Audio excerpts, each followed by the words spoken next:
Assalamualaikum warahmatullahi wabarakatuh. Saya Firanti Wahidah dengan NIM A1E118069.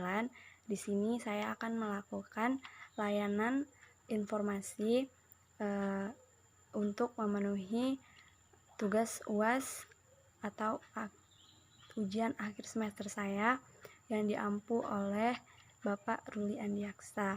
Nah, di sini saya adalah mahasiswa bimbingan dan konseling Fakultas Keguruan dan Ilmu Pendidikan Universitas Jambi. Baiklah, kita mulai videonya. Assalamualaikum. Selamat pagi anak-anak ibu semua. Bagaimana kabarnya hari ini? Sehat semua kan? Walaupun kita melakukan pembelajaran kali ini, kita lakukan dengan cara tidak bertatap muka, tapi dengan secara online. Baiklah, sebelum kita memulai pelajaran, ada baiknya kita berdoa terlebih dahulu ya anak-anak sekalian. Nah, kalau begitu, marilah kita berdoa menurut kepercayaan agama kita masing-masing. Berdoa mulai.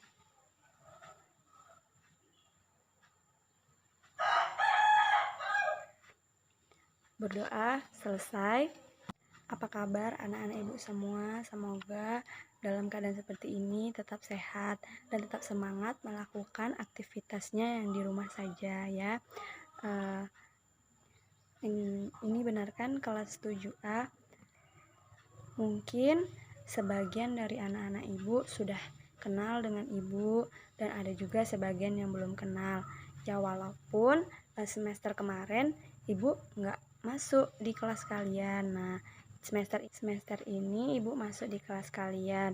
Nah, ibu di sini sebagai guru BK kalian. Sebelumnya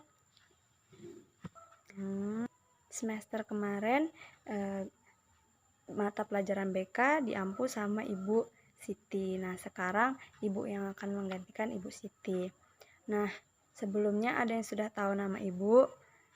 Ya, mungkin ada yang sudah, ada yang belum ya. Ya, Ibu perkenalkan. Nama Ibu Firanti Wahidah, bisa panggil Ibu Firanti. Nah, jadi tidak perlu memperpanjang. Nah, di sini ibu masuk ke kelas ini pasti banyak yang bertanya-tanya kan, kenapa ibu mengajar di sini, kenapa ibu masuk ke kelas ini gitu. Nah, ibu ke kelas ini akan memberikan layanan informasi. Nah, jadi ibu masuk ke kelas ini itu untuk memberikan layanan. Layanan apa? Layanan informasi kepada anak-anak ibu sekalian. Nah, tema yang ibu ambil kali ini yaitu sikap dan perilaku belajar. Jadi, ibu mau memberikan informasi tentang bagaimana sikap dan perilaku dalam belajar. Nah, langsung saja anak-anak ibu ada yang tahu nggak apa itu sikap dan perilaku dalam belajar? Ya, nah jadi sikap dan perilaku dalam belajar itu pertama belajar itu apa? Belajar itu adalah suatu proses perubahan di dalam kepribadian manusia dan perubahan tersebut ditampakkan dalam bentuk peningkatan kualitas dan kuantitas tingkah laku seperti peningkatan kecakapan, pengetahuan, sikap, kegiatan, kebiasaan, pemahaman, keterampilan, dan daya pikir. Nah, dalam belajar berarti belajar itu tuh adalah sikap yang perubahan misalnya dari yang tidak tahu menjadi tahu, dari yang kurang paham menjadi paham, dari yang misalnya dari anak kecil dulunya dia merangkak, karena dia terus belajar dia bisa berjalan, lalu dia bisa berbicara. Nah, jadi anak-anak ibu sudah paham ya apa itu belajar. Jadi itulah yang dimaksud dengan belajar tadi. Nah, sekarang ada prinsipnya belajar. Prinsip belajar itu kayak minum obat, 3 kali 1, tapi tidak sama dengan 1 kali 3. Kenapa? Karena 3 kali 1 itu bisa disamakan dengan 3 mata pelajaran dipelajari dalam satu waktu. Jadi, sehari itu anak-anak ibu belajar 3 mata pelajaran.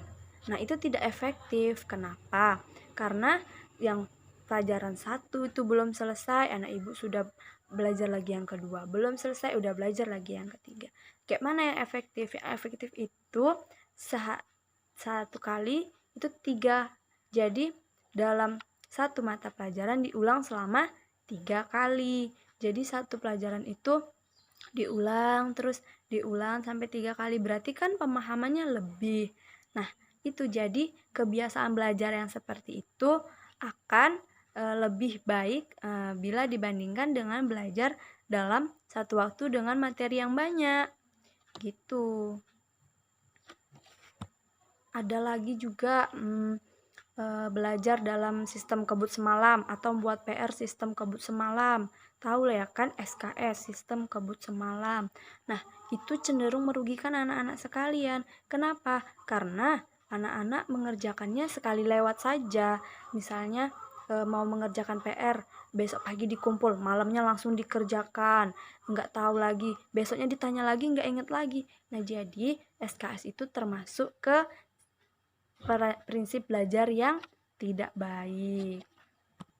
Nah, jadi strategi belajar seperti apa yang harus kita lakukan untuk bisa mengatasi semua ini supaya cara belajar kita baik, cara sikap belajar kita benar.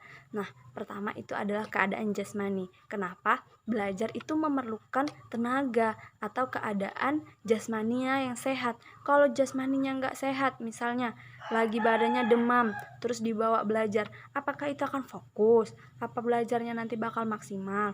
Enggak toh. Nah, jadi kita harus memiliki badan yang sehat untuk bisa dapat belajar dengan efektif. Nah, yang kedua ada keadaan emosional dan sosial. Kenapa? Karena belajar itu juga membutuhkan emosi yang baik dalam tubuh kita. Misalnya kita lagi takut atau kita lagi merasa aku males, aku nggak mau belajar kayak gitu. Atau kita merasa belajar juga nanti dapatnya nilainya itu aja, nggak ada peningkatan. Nah, itu suatu pemikiran yang salah, emosi yang salah dalam diri kita. Kenapa? Karena kalau kita berpikir seperti itu, maka dalam belajar pun kita akan main-main, kita tidak fokus. Tapi jika itu kita buat menjadi motivasi kita, nah insya Allah itu bisa membuat belajar kita menjadi efektif. Nah, kemudian itu ada keadaan lingkungan. Nah, kenapa keadaan lingkungan juga mempengaruhi keefektifan belajar? Karena ketika kita belajar dalam keadaan ribut, pasti kita tidak fokus ya kan. Tapi ada juga beberapa siswa yang kalau terlalu fokus, terlalu tenang, dia tidak bisa. Tapi ada juga siswa yang harus tenang, tapi lebih baik itu tenang karena tidak mengganggu teman yang lain. Jadi kefokusan kita dalam belajar itu lebih efektif. Nah, ada kemudian membagi waktu dalam mengerjakan tugas. Nah, biar tidak terjadinya SKS tadi, ini adalah cara supaya kita tidak melakukan SKS. Pertama, kita lihat dulu tugas mana yang akan lebih dulu dikumpul. Nah, setelah itu tugas mana yang lebih mudah dikerjakan. Jadi, kita tidak merasa kesulitan untuk mengerjakannya, dan bila waktunya tepat kita perhitungkan, maka kita tidak akan adanya SKS tadi. Kita sudah mengerjakan dari jauh-jauh hari. Nah, bila ada soal yang kita tidak paham, kita dapat bertanya lagi kepada teman atau guru kita tentang soal yang kita tidak mengerti. Jadi tidak ada lagi SKS. Jadi kita memahami apa yang kita isi, apa yang kita pelajari. Ibu ada contoh gambar strategi belajar yang tepat untuk mencapai hasil yang maksimal. Nih, dilihat ya.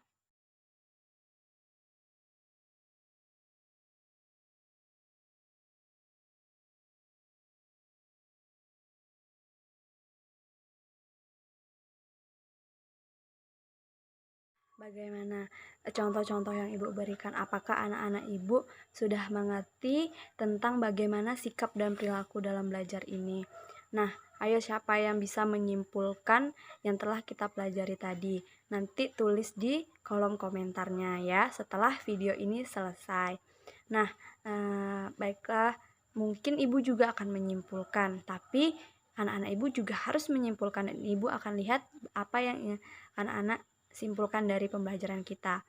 Kalau Ibu menyimpulkan pembelajaran hari ini, kita harus tahu bagaimana cara mengatasi atau bagaimana strategi belajar kita supaya belajar kita efektif. Mungkin itu saja yang dapat Ibu sampaikan.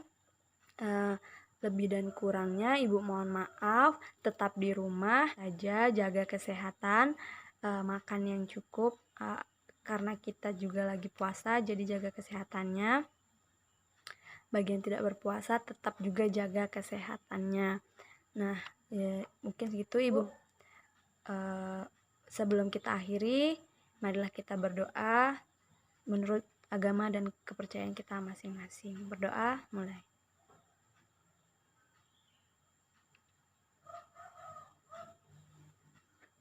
Berdoa, selesai. Terima kasih, mungkin sekian video dari saya.